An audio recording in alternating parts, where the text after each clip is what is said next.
विशेष रिपोर्टतर्फ नेपालबारे भारतमा गलत प्रचार र भ्रम छर्ने प्रयासहरू एक पटक मात्र होइन, पटक पटक भएका छन्। पछिल्लो पटक भारतीय जनता पार्टीबाट त्रिपुराका मुख्यमन्त्री बनेका विप्लव कुमार देवले एउटा यस्तो अभिव्यक्ति दिए जसले नेपाल र नेपालीको अस्मितामाथि प्रहार गरेको छ। भारतीय गृहमन्त्री अमित शाहलाई हवाला दिँदै उनले भारतमा मात्र होइन, भारतीय जनता पार्टी बीजेपी छिमेकी देशहरू नेपाल र श्रीलङ्कामा पनि विस्तार गर्दै सरकार बनाउने बताए। यो उनको अभिव्यक्ति निकै गम्भीर मात्र छैन, एउटा सार्वभौम मुलुकमाथिको प्रहार पनि हो। उनले किन यसो भने अनि के नेपालमा बीजेपी आफ्नो वा आफू अनुकूलको सरकार बनाउन प्रयासरत छ? राजनीतिक सङ्कटमा गुज्रिरहेको नेपालमा हिन्दू धर्म स्थापित गर्ने नाममा जातीय विभेद सिर्जना गर्ने गरी भारतीय जनता पार्टी बीजेपीको माओ सङ्गठन हिन्दू स्वयंसेवक सङ्घ आरएसएस क्रियाशील छ। त्रिपुराका मुख्यमन्त्री देवको अभिव्यक्ति हचुवाको भरमा मात्र आएको हो वा बीजेपी यही डिजाइनमा सञ्चालन भइरहेको छ? यो भारत सरकार वा बीजेपीले प्रश्न पार्नुपर्छ। तर भारतमा पनि यो अभिव्यक्तिको विरोधमा विभिन्न राजनीतिक दलको प्रतिक्रिया आएको छ। नेपाल विरुद्ध भारतीय नेताहरूको हेपा प्रवृत्ति दुई देशको सम्बन्धलाई थप चिस्याउने देखिन्छ। हेरौँ यो रिपोर्ट।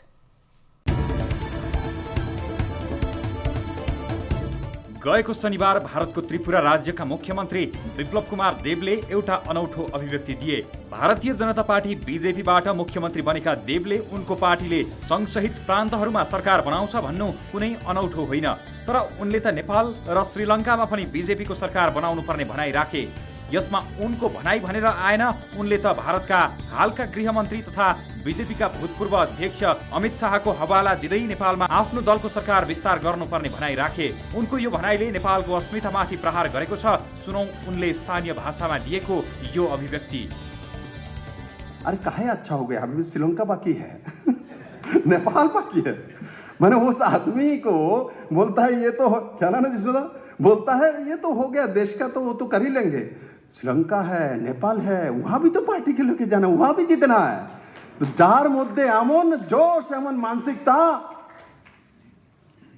जहां पूरा दुनियाते भारतीय जनता पार्टी के निये जेते होबे और उनार राष्ट्रीय अध्यक्ष काले ही भारतीय जनता पार्टी दुनियार सबचेয়ে बड़ो पार्टी হয়েছে যেটা কমিউনিস্টের অহংকার ছিল। सीधा सीधा नेपाल र श्रीलङ्कामा बीजेपीको सरकार विस्तार हुने यो भनाइ कुनै पनि स्वतन्त्र मुलुकका लागि सह्य हुँदैन। विवादास्पद अभिव्यक्ति दिने देवको भारतमै विरोध भइरहेको छ, तर अहिलेसम्म भारतले उनको अभिव्यक्तिको खण्डन गरेको छैन, न त भारतीय जनता पार्टी बीजेपीले नै कुनै वक्तव्य निकालेको छ। भारतमा हलचल। त्रिपुराका मुख्यमन्त्री विप्लव कुमारको अभिव्यक्तिलाई त्यहाँका विभिन्न दलले गलत भएको टिप्पणी गरेका छन्। नेपालसँगको भारतको सम्बन्ध सुधारको प्रयास भइरहेका बेला यस्तो अभिव्यक्तिलाई थप कमजोर बनाउने उनीहरूको तर्क छ। कसले के भने? कांग्रेस आइले शाहको अभिव्यक्ति भनी विप्लव देवले बोलेको कुरा भारतीय विदेश नीतिमा क्षति पुर्याउने खालको भएको भन्दै विरोध गरेको छ। कांग्रेस नेत्री सुप्रिया श्रीनाथले भारतीय सञ्चार माध्यम हिन्दुस्तान टाइम्समा अमित शाहलाई लक्षित गर्दै भनिन्, नेपाल र श्रीलङ्कामा जननिर्वाचित सरकार छन्, लोकतन्त्र छ, तपाईहरू त्यहाँ कु गर्ने कुरा गर्दै हुनुहुन्छ। एउटा लोकतन्त्रले अर्को लोकतान्त्रिक देशमा सरकार बनाउने कुरा गर्दैछ। विप्लव देवजीले बेवकुफी कुरा गरेका छन् र यसले दुष्परिणाम निम्त्याउँछ। उनले विदेश नीतिमा भारतको ब्लन्डर पनि भनेकी छन्। भारतीय कम्युनिस्ट पार्टी मार्क्सवादी नेता जितेन्द्र चौधरीले पनि यो मुख्यमन्त्री देवको अभिव्यक्तिको विरोध गरेका छन्। उनले संविधान र लोकतन्त्रको ज्ञान नभएको टिप्पणी गर्दै गृहमन्त्री शाहको आशयले विदेशी मुलुकको आन्तरिक मामिलामा भारतीय हस्तक्षेपको सन्देश जाने बताए। उनले भनेका छन्, जुन उपनिवेशवादका विरुद्ध भारत लडिरहेको छ केही कुरा अरूमा लाद्नु राम्रो होइन। नेपालले माग्यो स्पष्टीकरण। अमित शाह र विप्लव देवको विवादास्पद अभिव्यक्तिबारे दिल्ली स्थित नेपाली दूतावासले भारतीय विदेश मन्त्रालयसँग चासो राखेको छ। भारतका लागि नेपाली राजदूत निलाम्बर आचार्यले भारतीय विदेश मन्त्रालयको नेपाल र भुटान डेस्क हेर्ने उत्तरी डिभिजनका सहसचिव अरिन्दम बागचीसँग यसबारे चासो राखेका छन्। भारत सरकारका बहालवाला गृहमन्त्रीले दिएको अभिव्यक्ति र सार्वजनिक बोल्ने मुख्यमन्त्री देवको भनाइलाई नेपालले गम्भीर रूपमा लिएको भन्दै स्पष्ट पार्न राजदूत आचार्यले आग्रह गरेका थिए। नेपालमा आरएसएसको गतिविधि बढ्दै। यो संयोग मात्र हो वा नियत प्रष्ट छैन। भारतका जिम्मेवार नेताले दिएका अभिव्यक्ति अघि नेपालमा बीजेपीको माओ संगठन आरएसएसको गतिविधि बढ्दै गएको छ। गत माघ 24 गते नेपालगञ्जमा हिन्दू राष्ट्रिय स्वयंसेवक नेपालले सम्मेलन आयोजना गरियो।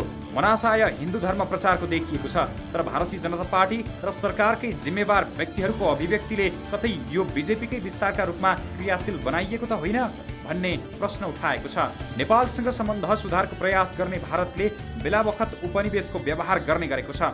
भारतभन्दा धेरै पुरानो स्वतन्त्र मुलुक नेपालमा दारा नङ्ग्रा गाड्न भारत किन जहिले उद्धत रहन्छ? राजनीतिक संक्रमणमा भारतको गलत मनासाय पटक पटक झल्किने गरेको छ। नेताजीहरू मुलुक बलियो पार्न एकजुट हुने कि कुर्सीका लागि माथा पच्ची गरिराख्ने?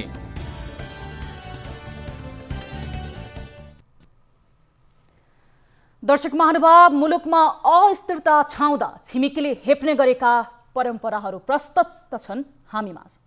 यसपटक पनि यस्तै हेपा प्रवृत्ति सार्वजनिक भएको छ, तर यो अति नै जस्तो देखिएको छ। नेपाल सरकारले तत्काल प्रतिक्रिया जनाए पनि यस विषयमा थप के हुँदैछ त? हामीसँग यति बेला प्रधानमन्त्रीका परराष्ट्र मामिला सल्लाहकार डाक्टर राजन भट्टराई टेलिफोन सम्पर्कमा जोडिनु भएको छ। हामी उहाँसँग यस विषयमा विस्तृत कुराकानी गर्नेछौँ। डाक्टर साहब, स्वागत छ यहाँलाई कार्यक्रम सीधा कुरा जनतासँगमा। धन्यवाद। अब यो डाक्टर साहब, भारतीय पक्षको जुन अभिव्यक्ति छ, यो अभिव्यक्ति उपनिवेशवादको उपज भन्न सकिन्छ? बेला बेलामा यस्ता खालका गैर जिम्मेवारपूर्ण र आपत्तिजनक अभिव्यक्तिहरू भारतीय पक्षबाट आउने कुरा भइरहेको छ। त्यस्ता कुराहरूको बारेमा हामीले उचित च्यानल मार्फत आपत्ति जनाएका छौँ। यस विषयमा बोल्ने व्यक्तिहरूका बारेमा उहाँहरूले स्पष्ट पार्नुपर्छ।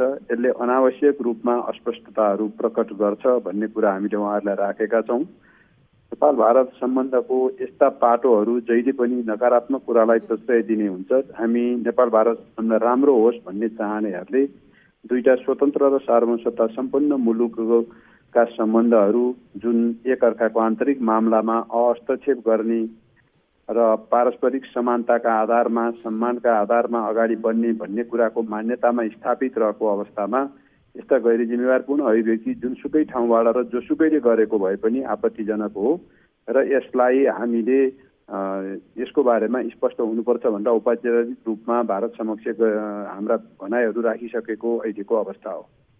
जस्तो अब हामीले जानकारी पनि पाएका छौँ, तत्काल प्रतिक्रिया जनाएको छ यो विषयलाई लिएर नेपाल सरकारले। दिल्लीस्थित खासमा नेपाली राजदूतले पनि भारतीय विदेश मन्त्रालयका अधिकारीहरूसँग भेट गर्नुभएको खबर आएको छ। प्रारम्भिक चरणमा कस्तो प्रतिक्रिया दिएको छ भारतीय पक्षले? भारतीय पक्षले अहिले हाम्रो कुरा सुनेको मात्रै छ, उताबाट केही पनि प्रतिक्रिया आइसकेको छैन। हामी उहाँहरूले यसका बारेमा भइरहेका यस्ता गैर जिम्मेवार र आपत्तिजनक कुराहरूको बारेमा उहाँहरूले स्पष्ट पार्नुहुनेछ भन्ने हामीले विश्वास गरेका छौँ। जस्तो डाक्टर साहब, नेपालको जब जब यो संक्रमणकालीन अवस्था हुन्छ, राजनीतिमा भारतको यस्तो व्यवहार किन बारम्बार दोहोरिन्छ?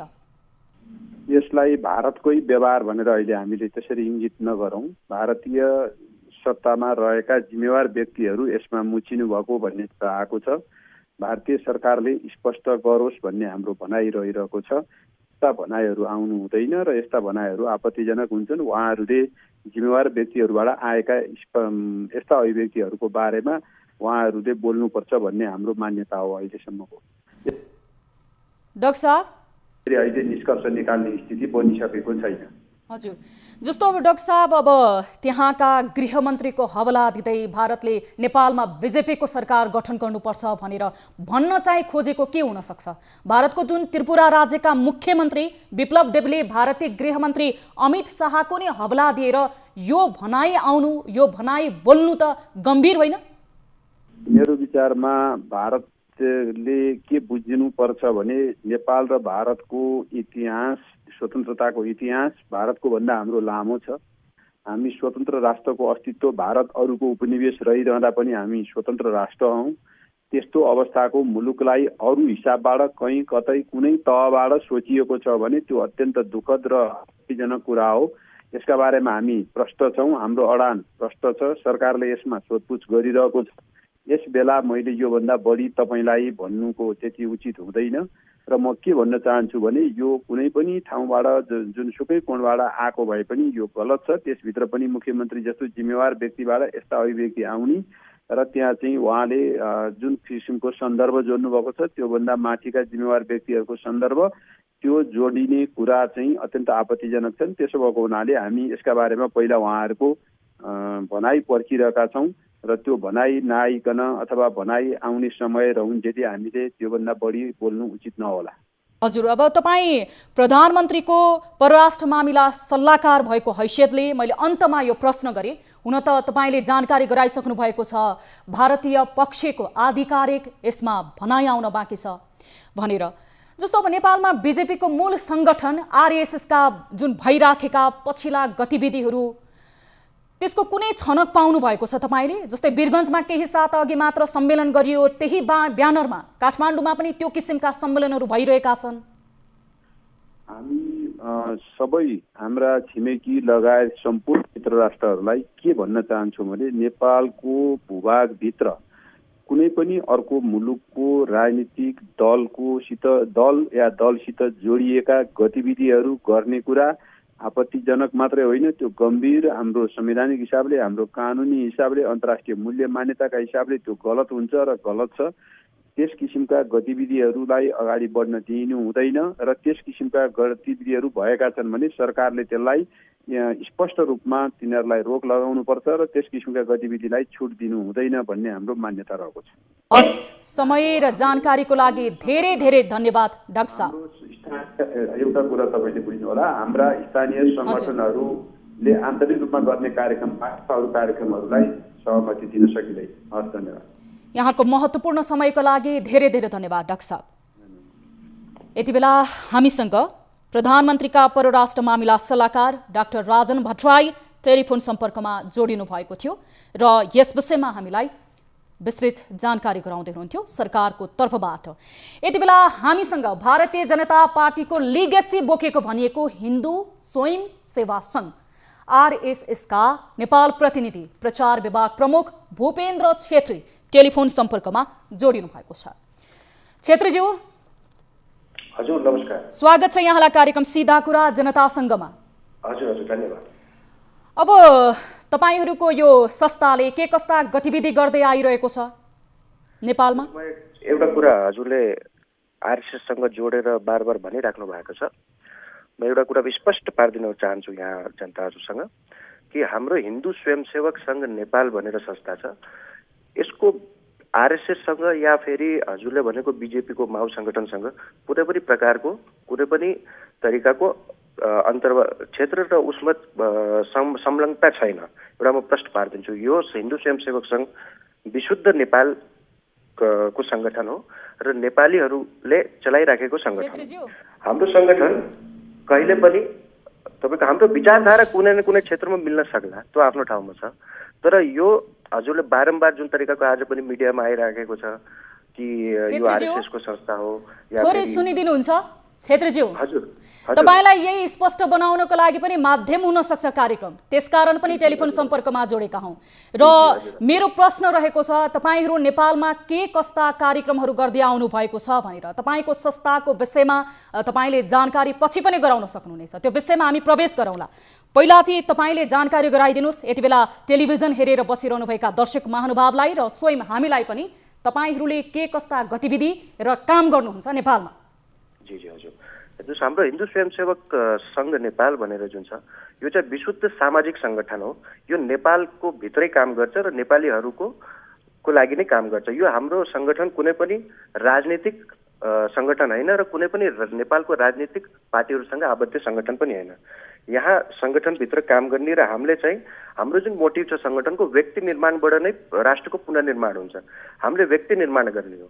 जस्तो कि हजुरको नामले स्थापित हुनुभएको छ हिन्दू स्वयंसेवक सङ्घ, हामी खुद आफूमा हामीले स्वयंसेवक जुन यो राष्ट्रको लागि काम गर्छौँ त्यो स्थापित गर्ने हो। हामीले हजुरले हिन्दू स्वयंसेवक सङ्घको विगतको कार्यहरू अगर हेर्दै जानुभएको छ भन्नाले त हामीले चाहिँ यो देशमा जहिले पनि विपत्ति आएको छ, जहिले पनि विपदा आएको छ, यहाँ तक कि हामीले जब के भन्छन् भूकम्पको टाइममा सबै मान्छे जब बाहिर जाँदै थिए हाम्रो सङ्गठनका हजारौँ स्वयंसेवक काठमाडौँ आएर यहाँ पे हामीले सहयोग गरिरहेका छौँ। अरू पनि हामीले अगर कुरा गर्दाखेरि हामीले चाहिँ व्यक्ति निर्माणको काम गर्छौँ। संस्कृति र धर्मलाई कसरी हामीले जोगाउन सक्छौँ कसैले हामीले किनकि विभिन्न हामीले चाहिँ केवल हिन्दू धर्मको कुरा गरे होइन, जस्तो कस्तो हुन्छ भने ओमकार परिवार, सनातन धर्म, बौद्ध धर्म, यो सबैले आफ्नो आफ्नो धर्ममा आफ्नो आफ्नो धर्मलाई कसरी चिन्हित गराउने, परिचित गराउने। छेत्रीज्यू, किनकि अहिले भूपेन्द्र सर, मूल विषयमा प्रवेश गरौँ। जस्तो तपाईँले कुनै पनि हाम्रो सम्बन्ध छैन यो लगायत अनेक भनिरहँदाखेरि तपाईँले सुरुमा आपत्ति पनि जनाउनु भयो विभिन्न सञ्चार माध्यमहरूमा आएका यो किसिमका समाचारहरू प्रति हाम्रो विचार मिल्दैन, हाम्रो संस्थाको कुनै पनि सम्बन्ध छैन भनेर। तर तपाईँले आज भर्खरै पनि विभिन्न सञ्चार माध्यममा समाचार हेरिरहनु भएको छ भने तपाईँलाई थाहा भयोला जुन पछिल्लो आजको मात्र अपडेटमा त्रिपुराका जुन मुख्यमन्त्रीले भारतीय गृहमन्त्रीको हवाला दिँदै जुन किसिमको अभिव्यक्ति दिए, यो अभिव्यक्तिलाई तपाईँ युवा त्यसमा पनि त्यो संस्थासँग आबद्ध हुनुहुन्छ भने कसरी लिनुभएको छ? होइन, यसो छ, विप्लवजीको जुन अभिव्यक्ति आएको छ, विप्लवदेवजीको उनको अभिव्यक्ति उनको सायद भारतमा अभिव्यक्ति होला, त्यो नेपालको लिएर जुन अभिव्यक्ति दिनुभएको छ उहाँले चाहिँ पार्टीगत तरिकाले अभिव्यक्ति दिनुभएको छ। नेपालमा अगर उनको विचारधाराको कुनै मान्छेले पार्टी खोलिरहेछ भने त्यो स्वतन्त्र होला, नेपालमा खोल्न सक्छ। तर चाहिँ हाम्रो हिन्दू स्वयंसेवक सङ्घलाई नै जोडेर जुन तरिकाको दुष्प्रचार भइरहेछ कि उहाँ बिजेपीको यो कोही नै यिनीहरूले गरिरहेछन्, त्यस्तो चाहिँ यो एकदम गलत हो। कुनै पनि क्योंकि हाम्रो जुन वीरगञ्जमा जुन हवाला दिनुभएको छ तपाईँहरूले, वीरगञ्जमा हाम्रो वार्षिक तरिकाले हाम्रो एउटा स्वयंसेवक सम्मेलन भूपेन्द्र सर, माफ गर्नुहोला भूपेन्द्र सर, यो हामीले दिएको हवाला होइन। तपाईँ यसरी एकपक्षीय पनि जवाफ नदिनुहोस्। हजुरलाई भनेको होइन, जुन मिडियामा जुन तरिकाको यो संयोग पनि हुन सक्छ, बीजेपीको सरकार नै विस्तार हुन्छ नेपालमा भन्ने आम जनमानसको एउटा आशंका पनि हो। तपाईँ प्रश्न बनाउनुहोस्।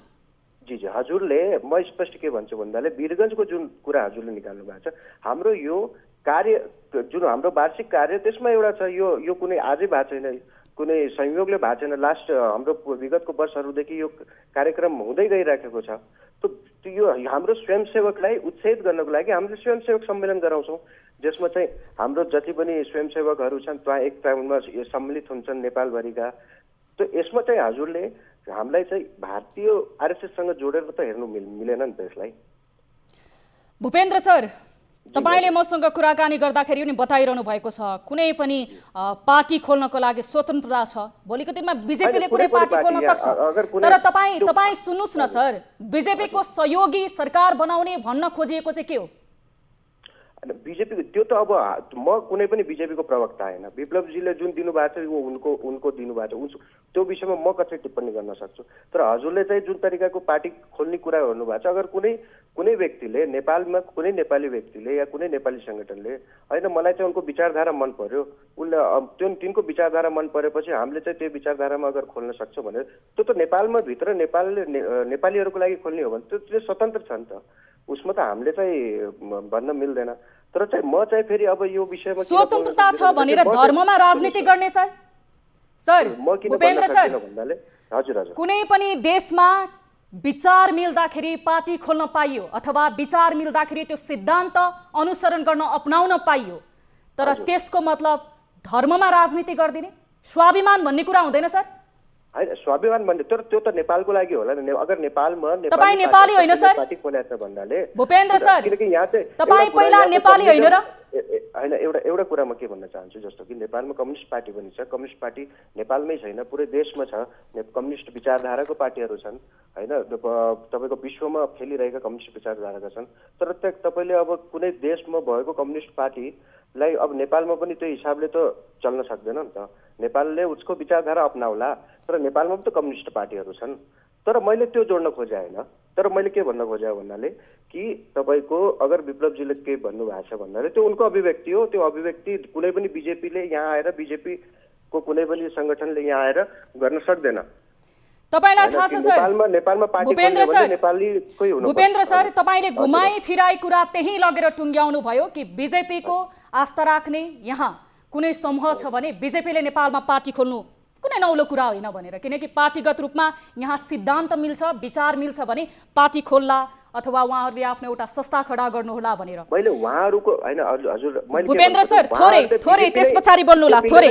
भूपेन्द्र सर भने होइन, मैले भूपेन्द्र सर नेपालमा कुनै मान्छेले पार्टी खोल्छ भने त्यो त उनको स्वतन्त्र अधिकार हो, उनले खोल्न सक्छ नेपाली मान्छेले, नेपालभित्र नेपालले कुनै पार्टी खोल्छ भन्दा। तर त्यसको यो मतलब होइन कि मैले चाहिँ तपाईँले बिजेपीले आएर यहाँ खोल्ने भन्ने कुराको विषयमा होइन। सर फेरि पनि म भूपेन्द्र सर म कस्तो तपाईलाई प्रश्न बनाउनको लागि नै म तपाईलाई अन्तिममा एउटा प्रश्न गर्न चाहन्छु।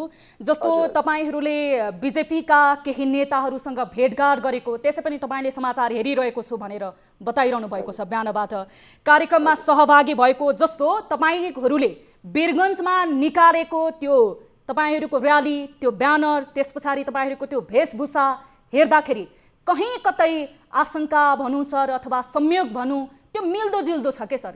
यो समयमा एक किसिमले देश राजनीतिक संक्रमणबाट गुज्रिरहनु, अर्कोतर्फ भारतीय जुन त्रिपुराका मुख्यमन्त्रीको यो किसिमको अभिव्यक्ति आउनु, त्यसमा पनि गृहमन्त्रीको हवाला दिएर र नेपालमा वीरगन्जमा अन्य स्थानमा त्यो ब्यानरमा यो किसिमको तपाईँहरूको सक्रियता बढ्नु, यसलाई पनि त आम मानिसले त कहीँ कतै आशंकाको रूपमा त लिन्छन्।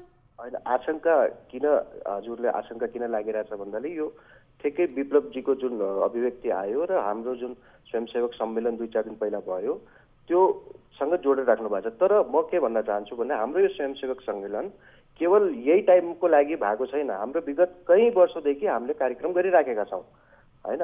त्यसमा पनि हाम्रो संस्था कुनै पनि अब क्लियर पारिदिन्छु, हाम्रो संस्था यो देश निर्माणको लागि, यो राष्ट्रको लागि कार्यरत छ र यही नेपाल राष्ट्रको लागि नै हुन्छ।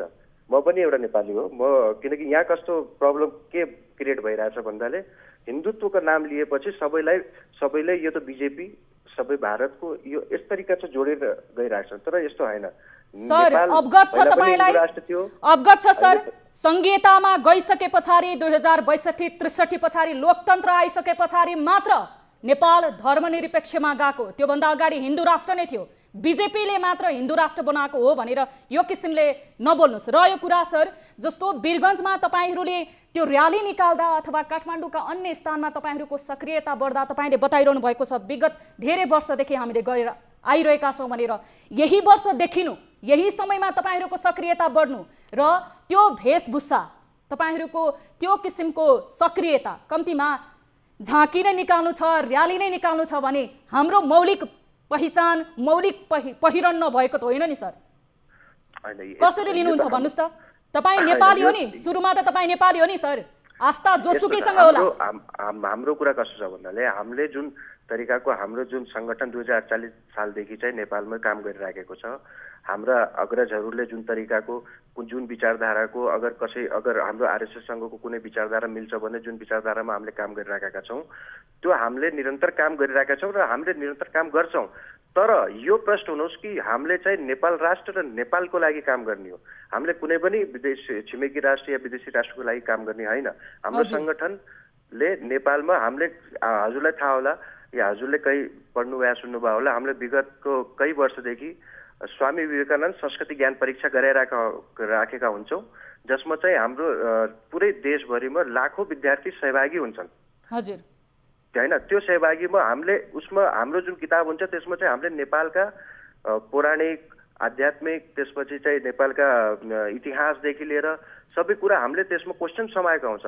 त त्यहाँबाट हाम्रो प्रशिक्षित त्यहाँबाट एक्जाम दिने विद्यार्थीहरू भोलि गएर यिनीहरू त राष्ट्रको निर्माण गर्छन्। त हाम्रो सङ्गठनको मोटिभ यही हो कि राष्ट्रको निर्माण गर्ने मोटिभ हो हाम्रो सङ्गठनको। सङ्गठनले मात्रै होइन, आम युवाले नै राष्ट्रको योगदान गर्छन् नि, आम युवाले नै राष्ट्रलाई कहीँ न कतैबाट सहयोग गर्छन्। त्यसको लागि सङ्गठन बनाएर जाउँ अथवा सिङ्गल रूपमा युवाले काम गरौँ, त्यो त राष्ट्रको लागि नै हो। भूपेन्द्र सर, यति मात्र हामीले तपाईँप्रति अपेक्षा राख्यौँ कि भूपेन्द्र छेत्री एक नेपाली हो र भूपेन्द्र छेत्रीको कुनै पनि लेनादेना छैन है बिजेपीको सङ्गठन, स्वयंसेवक सङ्गठनप्रति। भोलि तपाईँलाई बिजेपीको एजेन्टको ट्याग नलागोस्, यति मात्र हो। बिल्कुल, यसमा म बिल्कुल प्रष्ट छु। म हिन्दू स्वयंसेवक सङ्घको एउटा स्वयंसेवक हो र यो देश र यो राष्ट्रको लागि हाम्रो सङ्गठन काम गर्छ र यो देश र यो राष्ट्रको कसरी हामीले हाम्रो हिन्दू संस्कृति जोगाउनुपर्छ त्यसमा हामी हमेसा लागिराखेका हुन्छौँ। कुनै पनि प्रकारले यो जुन तरिकाको गलतफहमी छ यो एकदम म क्लियर गर्न चाहन्छु। हिन्दू स्वयंसेवक सङ्घ नेपाल नेपालकै सङ्गठन र नेपालकै राष्ट्रको पुनर्निर्माण र नेपालकै राष्ट्रको लागि काम गर्ने संस्था हो। हस्, समय र जानकारीको लागि धेरै धेरै धन्यवाद सर। हजुरलाई पनि धन्यवाद। यति बेला हामीसँग भूपेन्द्र छेत्री जो हिन्दू स्वयंसेवक सङ्घ नेपालका प्रचार विभाग प्रमुख टेलिफोन सम्पर्कमा जोडिनु भएको थियो र हामीले आज विशेष रूपमा प्राथमिकताका साथ उठाएको विषय जुन बीजेपीले नेपाल लगायत श्रीलङ्कामा पनि आफ्नो पार्टी विस्तार गर्न सक्छ, सरकार बनाउन सक्छ भनेर त्रिपुराका मुख्यमन्त्री बनेका विप्लव कुमार देवले जुन अभिव्यक्ति दिएका छन्, नेपाली स्वाभिमानलाई आँच आउने गरी यस विषयमा हामीले विस्तृत कुराकानी गरेका छौँ र यस्ता कुनै पनि विषय नेपालमा जब जब राजनीतिक सङ्क्रमण हुन्छ त्यो अवस्थामा भारतीय तर्फबाट आउने यस्ता अभिव्यक्ति हामी कुनै पनि नेपालीको लागि सह्य हुने छैन। हामी एक सार्वभौम देशका नागरिक हौँ, हाम्रो आफ्नै मौलिक पहिचान छ र हामी स्वाभिमानी छौँ। अब लागौँ अर्को विषयतर्फ। कति सहजै ठग्छन् है मेन पावर व्यवसायीहरूले सोझा नेपाली युवाहरूलाई। गाउँघरमा धेरैले आय आर्जनको बाटो देख्दैनन्, पाउँदैनन् र अल्छी पनि गर्छन्। जे जस्तो भए पनि धेरैको सपना भने विदेशको लोभलाग्दो रोजगारीमा नै हुन्छ। त्यही भएर उनीहरू ठाँटी र